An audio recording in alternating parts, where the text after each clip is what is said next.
Hi, Annalise. Thank you so much for agreeing to meet with me today. I know that you guys are super swamped with COVID patients, so I really appreciate you giving me some of your time.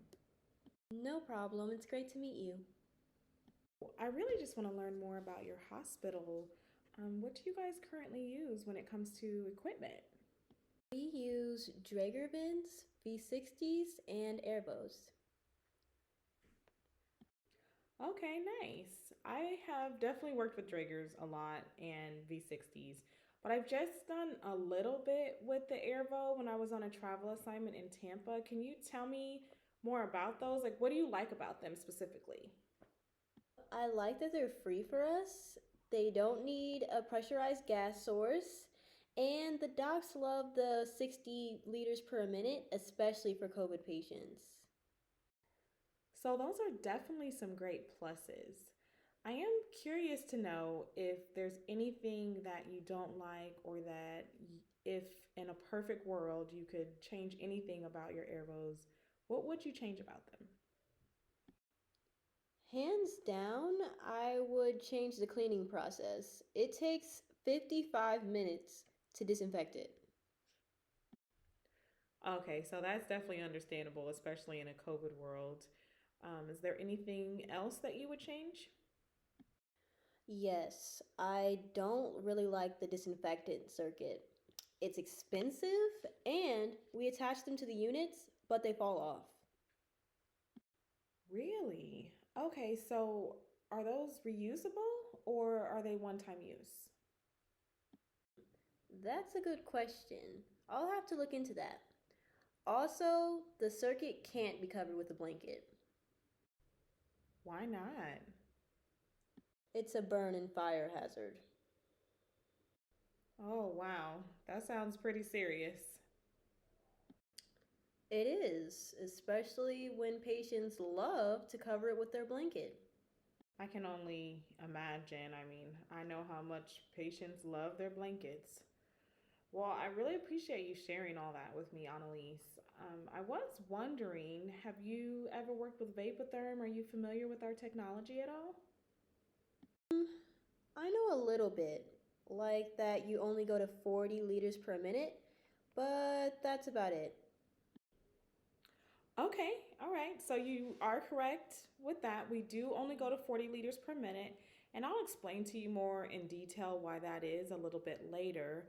But first, I wanted to ask you, what are you guys using to treat your hypercapnic patients right now, like your COPDers?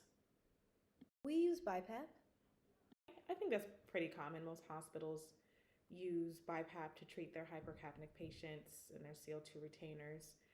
So, do any of those patients ever not tolerate the BiPAP? Of course. Yes, they fight it, it's uncomfortable, but we still try to make them wear it. Yeah, I can definitely relate to that. When I was still doing bedside, that was honestly one of my biggest headaches, was just trying to get patients to stay on the therapy, because we know that it will work, but they just have to wear it. So, what do you guys do when the patient won't keep it on, even with all your efforts? They're not wearing it and they're getting worse by the second. Well, if they won't wear it, they end up with a tube down their throat. Yeah, I've definitely been there and done that. I had countless patients that ended up intubated because they refused to wear the BiPAP mask.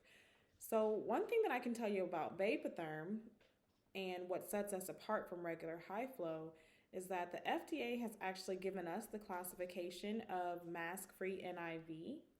And what that means is that we can treat your patients that don't tolerate BiPAP, or they can even avoid going on BiPAP altogether. And we're actually the only high flow device in the world that's in that category.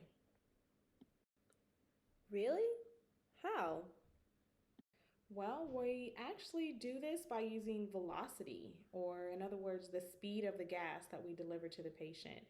It's 5 times faster than what your regular high flow would be. And what that means is we're able to flush the CO2 from the patient's airway, almost like creating a vortex at the back of their airway, flushing out the CO2, and then replacing it with oxygen rich gas. Now, the way that we get that velocity is very simple. We use a small bore cannula. I'll let you take a look at that. And our delivery tube. It's much smaller in diameter than what your regular high flow would be. So I like to look at it like this. Let's say I'm at home and I want to wash my car. Bust out my water hose. That free flowing water that's coming out, that's kind of like your regular high flow.